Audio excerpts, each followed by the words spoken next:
Everyone is talking about AI, but almost nobody is paying attention to what could matter even more in the second half of 2026.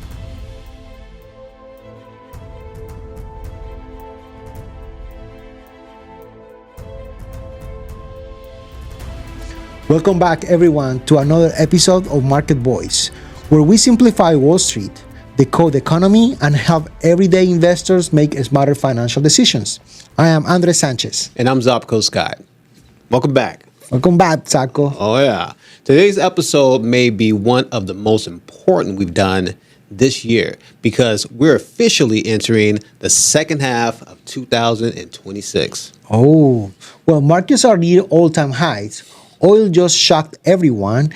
AI is rewriting the investment landscape, and the Federal Reserve might be setting up the next major move. If you are investing for retirement, managing a portfolio, or simply just wondering what's come next, Xzabko, I'm always wondering. This episode is definitely for you. Oh, yeah. I'm on edge. Let's go. Let's figure this out. Well, the greatest investment opportunities appear when uncertainty is highest and emotions are the loudest. Indeed. Now, here's a question. Where are you listening from today? Comment below, put your city, and tell us, are you bullish or bearish on the market for the rest of 2026? So, Xzabko, are you bullish or bearish? I am bearish. Go Bears, Chicago. This Chicago guy. Absolutely. Especially where things are going now, I have to be. Well, we know that AI is still dominating the market, right? Let's begin with the biggest story, artificial intelligence. Many analysts expected AI stocks to cool off after an incredible run, but instead, Xzabko, things change. They become even stronger. Who will think that, huh? As usual. Semiconductor companies actually continue attracting billions in new capital. Spending has hyperscalers raced to expand AI infrastructure, while some mega cap technologies companies have become more selective. Demanding for AI chips and computing power remains exceptionally strong. Constantly building that infrastructure. Of course, right? We need it built so we can build our utopia society. Something like that, right? But I mean, when we look back, right, and we see, okay, there was an expectation at the beginning of 2026 for AI to start delivering based on all those billions of dollars that they were made on investments for the last couple of years. Right. And they did deliver. Yeah. Right? Yeah, and they came through. Then the oil happened. And now the expectations were up again for the AIs for the second quarter. And looks like they're delivering so far. So they wanted to work. And it's been a race that they just keep pushing up and pushing up. Very interesting. It would make sense why they do. Indeed. This is something investors need to understand. People keep asking, did I already miss AI? Maybe, maybe not. Because history teaches us something. During internet revolution, Amazon wasn't built in 1 year. Microsoft wasn't built overnight. The companies that create long-term wealth keep investing while everyone else was chasing headlines. That's mostly what it happens most of the time. Unfortunately. Well, there are three phases every technology revolution has to go through. Phase one is the excitement phase. Everyone buys. And a lot of investors just experienced that over a week ago, right? And a spaceship company came public, and there was a lot of excitement. Buy. Correct. Oh, yeah. There you go. Now, phase two is just called reality. The market separates winners from losers. Constantly. Right? And as the market right now, I think that we are starting to experience that from that race from the last 2-3 years, that pretty much seven positions of the S&P 500, seven companies pretty much were pulling all the market, showing the resilience of the technology side. But now diversification has played a major role because those 493 uglies, right. I call it uglies because they didn't like them, how they look like, but in paper, they look amazing. You know, like good cash flows, making profits. It was just an innovative. It wasn't just cool, right? It was just safe and secure. All boys making money. Exactly. Undeniable. Correct. The track record. So now they're going back in Wall Street, and the market is just going back to that and say, okay, let's go back to diversification, safety, and some of those sectors that are Get back pushing. to the basics and get to what works. Yeah, absolutely. Now, then comes phase 3, which is profits. The companies generating real cash flow continue outperforming. We are moving from phase 1 towards phase 2. That means stock selection, right? It's going to play a critical role in what we do. Indeed. If you have to own only one company, Xzabko, this year, what it would be? AI, healthcare, energy, or the S&P 500? Ooh, those are all really good ones. And you touched on energy, but I'm going to have to go S&P 500. All right. Safe and S&P 500 it is. So tell us, what will you pick between, as I mentioned, energy, healthcare, AI, the S&P? What will you pick?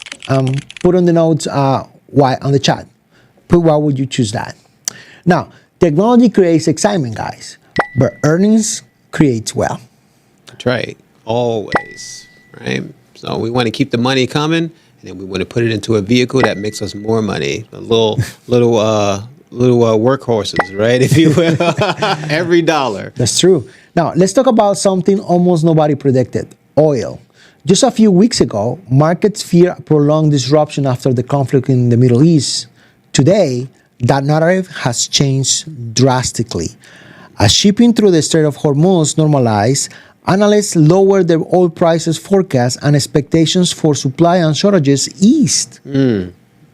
Now, the Brent oil projections have both been revised downward compared with early forecasts, Right. according to economists. Now, that opens a window, right, Xzabko? Indeed. Why this matter? Because oil influences almost everything: gasoline, airline tickets, shipping, food, manufacturing, inflation. When oil falls, inflation pressure can ease. When inflation eases, the interest rate becomes easier to manage. This affects mortgages, auto loans, business borrowing, and ultimately the stock market. That's right. Indeed.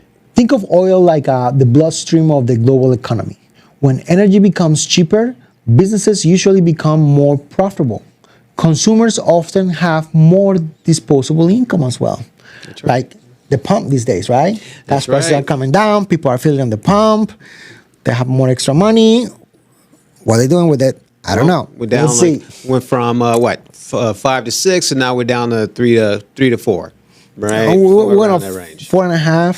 4.5. I seen it at 3. Oh, 347 at one of the pumps. well, you sure it was gas? I know. I know, right? Watered down. It's different. But here's the thing. Here's the but. There's another side, right? Because everybody's smiling when you're getting some money in your pocket. But lower oil prices can hurt energy companies. That's why diversification matters. Indeed. Do you think gas prices will continue falling this summer? I think so. You think so? Well, put yes or no. Let us know what you think. We would like to share that with our followers, of course, right? Yeah. The markets don't move because of today's headlines. They move because tomorrow's expectations, right? And keep it flowing, but in the upward trajectory, if you will. Yeah. Well, now let's discuss the Federal Reserve. Many investors entered this year expecting multiple interest rate changes, but instead, economists increasingly expect the Fed to hold rates steady through much of 2026, despite inflation remaining above target. Right. Absolutely. The interesting thing here is that job market, right? It's steady. Right. Consumer spending, it hasn't decreased, Right. stays there. Inflation remains elevated somehow compared to 4 years ago, so 5 years ago. However, now the market is taking that information, right? Is progressing that information and is being okay with that projection of us not having inflation being lower. So this train is pushing and it keeps pushing harder. It's figuring out what we can withstand, right? And it's just it's adapting, if you will, right? So why is that important, Xzabko? It's important because Wall Street doesn't just react to interest rates. It reacts to expectations.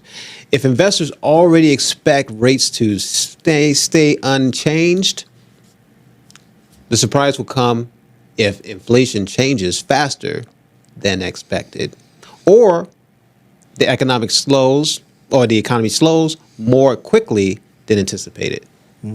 Correct. Now remember, the stock market is a discounting machine.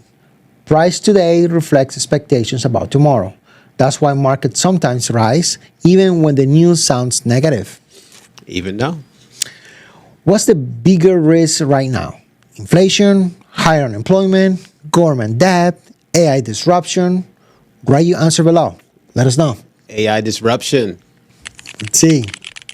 Now, keep in mind, Xzabko, the market rewards preparation, not prediction.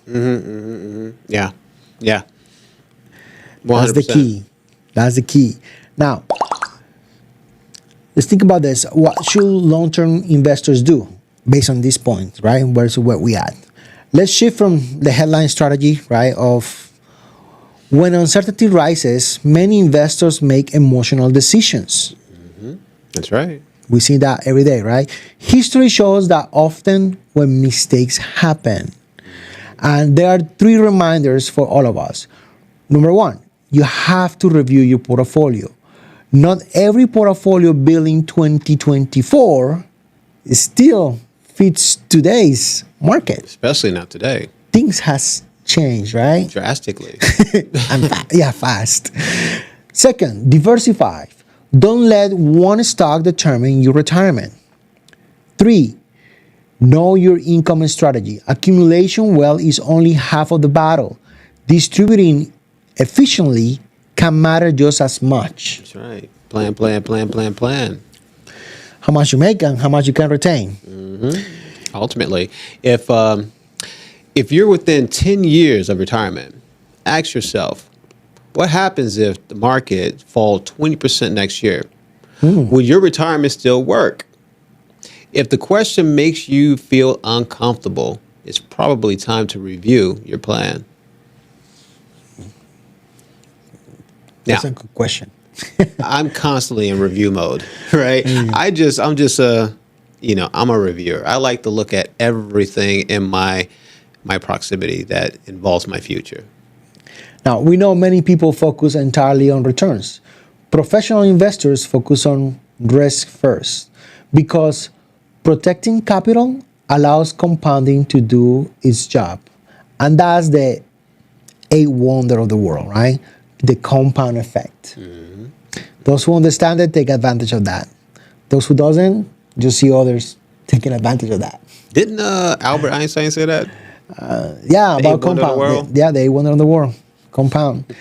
Now, you don't build well by avoiding every loss, right? You build well by surviving every cycle, staying in the market, right? Playing the game in the long run. I think the biggest example that we see in today's economy is Warren Buffett.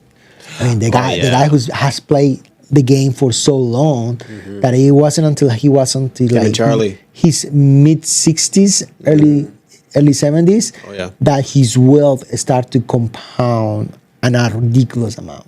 He plays the long game. He plays it relatively safe. He just understands the expansion and the contraction of the market, and he has no he's not emotional about the moves that he makes. He will be extremely patient, and this is what he expresses when he go out and speak. He tells you have to have patience. you got to let the market do what it does. So then you can, use your market analysis and, make your particular move. Be disciplined. Right? Yeah. Have discipline in what you do and you invest in. Now, here's some let's do some rapid words, right? I give you a word, you give me the answer. Indeed. There you go. Let's go. Let's play. AI is a bubble or beginning? A bubble.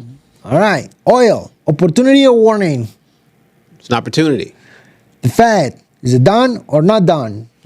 No, they're not done. All right. S&P 500, higher or lower by year end? Lower. Lower? Bear. All right. Drop your answers on the chat so it can get recorded. We're going to revisit that in 6 months. Right. Today is June 30th, right? Let's get synchronized. Come on. December 30th, right? November 30th, I'm sorry. We're going to take a look at it and see where we at. Final quarter. Ooh. Q4. Let's go. Let's see how it works. And for those soccer fans, World Cup is on. United States playing tomorrow. Let's go USA. We have an amazing team, guys. Go US. I am getting so excited when I watch that team play. They're going to do it. They got it in them. They're physical, and the pace that they play, my respect. Top notch. Top notch, yeah. So, again, USA plays tomorrow night. Don't miss it. And stay tuned for next week with Market Boys. Thank you for listening to us, guys. See you next week. See you next week.